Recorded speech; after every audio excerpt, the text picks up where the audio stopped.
राहुल गांधी जो अभियोग कले जे भोट चोरी होउची इलेक्शन कमिशनर को तत्वावधान में भोट चोरी होउची किंतु आकु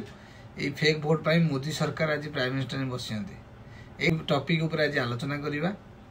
जय जगन्नाथ सांग माने मुडुकु आपन स्वागत करछि मोर आउ एक इंटरेस्टिंग टॉपिक ऊपर। राहुल गांधी अभियोग लगेले इलेक्शन कमिशनर के ऊपर ता सहित मोदी गवर्नमेंट ऊपर भी लांछना लगेले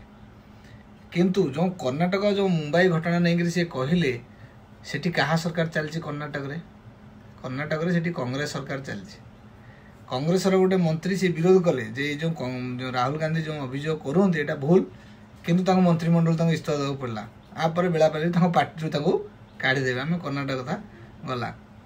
किंतु आम ओडिशा रे जे अच्छा पीसी सभापति भक्तचरण दास बाबू कहले जे संध्या 5टा रु राति 9टा भितर 42 लाख रु अधिका भोट केमिति पड़िला तामने एटा फॉल्स भोट पड़ी ईवीएम टेम्परिंग होंगे भोटा पड़ी भक्त बाबू अभियोग लगेले किंतु आम गोटे साधारण गाँ गहली हिसाब से गोटे तर्क करवा जदि फेक भोट पड़ा फेक भोट आसला कौटू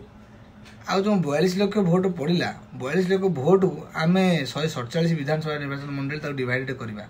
सी पड़ो 28,500 ना 71 कौन समथिंग पड़ो ताको आम डिवाइडेड करवा भक्त देश पुओ आस जीति केते भोट रे बीजेपी प्रार्थी जीति 17,000 केते भोट रे जीति डिस्प्ले फोटो शो कर देखो ताने आपन जो लांछना लगेले पर्टिकुलर जो लांछना लगेले ओडिशा निर्वाचन मंडली उपर 147 विधानसभा निर्वाचन मंडली उपर किंतु मोर प्रश्न ये रहा आपन पुओ जो जीतिले 17,000 केते भोट रे ताले से ठीक भोट रे जीति नांती ताने आपन कहे साथ से भूल भोट रे जीति ताले आपन आगो क्लैरिफिकेशन करंतु जे आपन को पुओ जो जीतियंती से ठीक भोट रे जीतियंती ना ईवीएम टेम्परिंग कर जीतियंती। फास्ट टॉपिक एटा गला लोकों को जो विभ्राटकर तथ्य दौच तुम उपर जो कहवाक आसी तुम बीजेडी पर लांछना लगुच बीजेडी कहीं अभियोग करनी बीजेडी अभियोग करथिला फास्ट सी चलता जे निर्वाचन कमिशन को तत्वावधान ये माने जालियाती होती ईवीएम टेम्परिंग भोट होंगे बीजेपी सरकार को आसी सी पुणी तार निर्दिष्ट समय सीमा भितर बीजेडी अभियोग करथिला किंतु आपण बिहार रे जो टाइम रे इलेक्शन चली एसआईआर गोटे गठन होती जो टाइम रे बिहार निर्वाचन कमिशनर माने कहती केते फेक भोटर ये अच्छा विरुद्ध एक्शन नि जो मैंने बिहार इलेक्शन में लिस्ट अच्छी अन्य राज्य जो लिस्ट से कटा होता आप असुविधा कौन हो राहुल गांधी असुविधा कौन हो घटना को लेकिन किंतु नाई आम गोटे अभियोग कर इलेक्शन कमिशन ना गोटे अभियोग करूँ बिहार इलेक्शन गोटे अभियोग करूँ दी प्रकार अभियोग कौन चलो कि गोटे अभियोग करूँ आप बिहार में जदि से फेक भोटर भोट दबा इलेक्शन कमिशन विरोध करते आपड़ जो लांछना लगाती जे फेक भोटर गुरु आज मोदी सरकार गवर्नमेंट बस सी इलेक्शन कमिशन सी आपण सपक्ष से करते ना विपक्ष करते गोटे ऑफिसर विरोध में आप लांछना लगाटा केते युक्तियुक्त आपण मैंने विचार करूँ आ सहित भारतवासी ओडिशावासी आप विचार करूँ दुमुआ राजनीति किए करुँची। थर्ड टॉपिक मोर है कौन ना जो राहुल गांधी आसी कहले जे इलेक्शन कमिशन ऊपर सरकारी संस्था तो सी सरकारी संस्था पर जो लांछना लगेले तांकर तो पुणी किसी गोटे नियम थब तथ्य दबाक गले किसी तो गोटे नियम थब सी तो डायरेक्ट इलेक्शन कमिशन कहते रोकठोक जे तुम आफिडेविट करके दियो जदि किसी गड़बड़ी होतब सी जो सरकार जो थे सरकारी कर्मचारी थे तांको विरोध में दृढ़ कार्यानुष्ठान ग्रहण करा सहित आपड़ जब मिथ्या लांछना लगाउथिबे आईन हिसाब से आपण उपर कार्यानुष्ठान ग्रहण करा किंतु आपण आफिडेविट दबाक राजी नहांती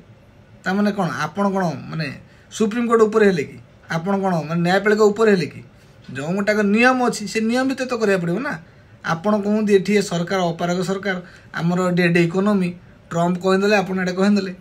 ताकू भी ग्रास लेवल किसी लोक विश्वास कले जदि गोटे जनक ऊपर लांछना लगेबार अच्छे सठिक प्रूफ सहित आप लांछना लगातु इलेक्शन कमिशन तो आपको डाकिले आपड़ कलेनि सहित आफिडेविट मागिले आप तो देलेनि आ मिछरे आसिक हाउ हाउ लोक देखने कांदिले लोक विश्वास करेंगे कि लोक मैंने से सचेतन अच्छा बोली तो आपण मानक प्रश्न करें जे जदि इलेक्शन कमिशन एक तथ्य बाट दौना आफिडेविट कर दौना कहीं लोक मैंने तो प्रश्न करती बिहार निर्वाचन आप तो जाइए लोक तो आपको प्रश्न कले जे आफिडेविट करके दियो किंतु नाई आम आफिडेविट दबुनु किंतु आम जेहेतु गोटे गांधी परिवार बिलंग्स करुचु आम आमर माने जाहिर करूँ जोर जबरदस्ती करूँ एमती कौन चलुची आपण पछपटे लोक कौन कहते थे आप आसिक पब्लिक बुझंतु पब्लिक डिमांडटा कौन आप बुझंतु